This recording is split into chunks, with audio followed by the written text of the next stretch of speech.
Hi, I'm E.D. Lewis, and welcome back to my channel for yet another nocturnal review. Before we get started, you know the drill. Hit that like, that subscribe the button, leave a little comment, and on the subscribe, please hit the little bell so you'll get notifications on my newest videos. And, that's all that stuff out of the way, so I know I don't go through it every time, I sometimes just skip it. But, I mean, it's just part of, YouTube in general, I'm in partial costume. Obviously, that means, although last time I wasn't, that I did the previous part or episode in the series, whatever you want to call it, part, episode, vlog, I don't know. But anyway, I'm in costume, so that means that it's probably a Dracula review, and it is. We are on episode 8, and this is a Dracula sequel. Probably one of the first ones, if not the first Dracula sequel, I don't know. But this one... how many years ago has it been? 24, sorry. 24. So this book came out 24 years ago. It was for the 100th anniversary of the original novel of Dracula, and the review this time around is Dracula the Undead by Freda Warrington. It is a chilling sequel to Dracula. Literally, that's what it says. So, and actually, this one's pretty good. This is not the only Dracula sequel, and not the only Dracula sequel to hold the name Dracula the Undead. Of course, the Undead was one of the proposed titles that, well, it was the original title that Bram Stoker had in mind for his book. But there is another book called Dracula the Undead that I have actually on my bookshelf. I can't remember where. It might be down below somewhere. I think it is. I think it's on the bottom shelf over here. And it's called Dracula the Undead. It's just stylized differently. And undead is made into a hyphenated word instead of a, regular word. I know there's a word for it. I'm sure there is. I just don't remember. We're not here for an English lesson. But anyway. It's also, like I said, it's also not the only sequel, because there's Dracula's Child, there's the other Dracula the Undead, there's one called, I think, like, Bloodline or something, and there's, like, 2 books in it. But anyway. So this one came out in 1997. It is a gothic horror, kind of a gothic romance. It was done as the 100th anniversary of Dracula. And it is written very much in the style of it. It has that feel and sound of a Victorian novel, even though it's technically 90s horror. So, anyway, so here's the synopsis I wrote for it, or blurb. It's been 7 years since Dracula was destroyed. Now Jonathan Harker, Mina, Arthur Holmwood, Dr. Seward, and Van Helsing must travel back to Transylvania to perform a sacred rite at Castle Dracula. Meanwhile, an associate of Van Helsing, Professor Kovacs, goes on an expedition in the Carpathian Mountains to discover if the legendary Scallamance is real or merely a myth. Once the band of heroes finish their mission, they return home, unaware of the evil that has reawakened, and the deals that have been struck that may spell their doom. So that was my little synopsis. We're gonna have to cover a couple of things here. The Scallamance. What is that? Apparently it's this mythical or fabled place in a mountain somewhere, apparently in the Carpathian Mountains, where the devil held a school where he taught magic and all sorts of things to only 10 students at a time, and the 10th student, once they graduated, would have to remain with the devil. And these other people could go about and do, their magic and whatnot for whatever they wanted. So technically, they could do it for good, they could do it for evil, they could do it for anything they wanted. But one person had to remain behind. Now, the Scallamance does appear in another Dracula novel. It appears in Dracula by Bram Stoker and J.D. Barker, which I do have to really quickly say that I did a review for this on, I think, both Goodreads and BookBub. J.D. Barker actually liked my review for Dracula. I just had to share that. I was so tickled. It was just awesome that he liked my review. So, I'm sure he's probably liked on many other reviews. I'm just, I'm just tickled that, one of the authors of the book, this famous horror author liked my review. So I'm just happy about that. If only could see my review on here. Oh well. Sorry, I just was excited. I saw that the other day, and I just had to, so. Okay, enough of that. So we talked about the Skullmancer already, and it is referenced in that, and so they do give the origin in that's where Dracula got his powers and stuff, so. Which also, the Skullmancer is actually referenced in Dracula, in the original novel Dracula, on 2 different pages. But it's very brief sections of the book. So it is there in the novel, so it does fit with both Dracula as well as Dracula the Undead by Freda Warrington.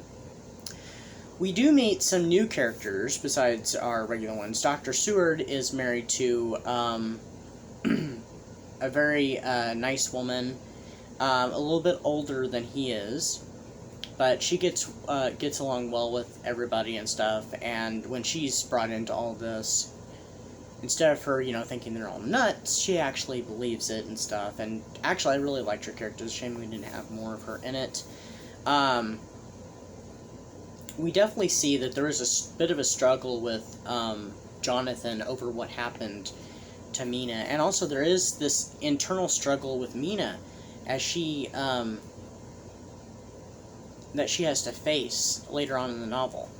We, of course, meet their son, Quincy, named after Quincy P. Morris, who died at the ending of the book Dracula. If you didn't know that or hadn't read the original Dracula, spoiler alert, but I hope you've read it, and you already know what happened to Quincy P. Morris. So Quincy, we do meet him very briefly, but, there's not, he's a 7-year-old child. We don't have much to go on with him, but there is a bit of a connection with Bram Stoker, as they make him a very sickly child, very ill child, kind of like Bram Stoker was in his youth, and of course we see in the book Dracula as well. So there's more than one connection. We also have a connection that goes back to the short story Dracula's Guest, which I've done a review of, and I think that was episode 2, so I will link that. And it does reference some of the stuff with that, with a character named Elena. I hope I'm pronouncing her name right. Elena.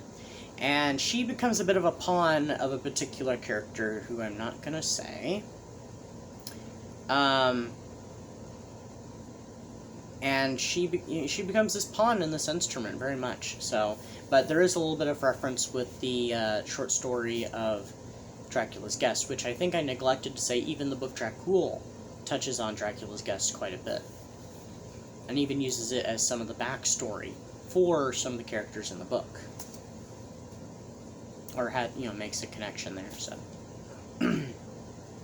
there's also a character that is introduced. It's kind of a rival to Dracula, and I think his name is pronounced Beharet. The way it's spelled, and I'm guessing the pronunciation, makes me think of Maharet in the Anne Rice Vampire Chronicles, like Queen of the Damned, which I've yet to review. I read it last year, or finished reading it last year, and I just have never done a review. So that's going to be coming up soon, especially since we're in spooky season now. And but I thought Beharet was very interesting. He was a very interesting character, and actually how he is described in the book, I actually have a picture here that makes me think of him. It's another work of Gothic horror. It's erotic horror.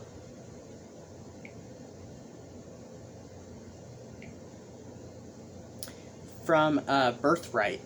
This character here, whose name escapes me off the top of my head, with the blonde hair and wearing the red cloak, looks a lot like how Beharet is described. I'm sorry that there's a glare. But that character, he looks like what Beharet however it is described.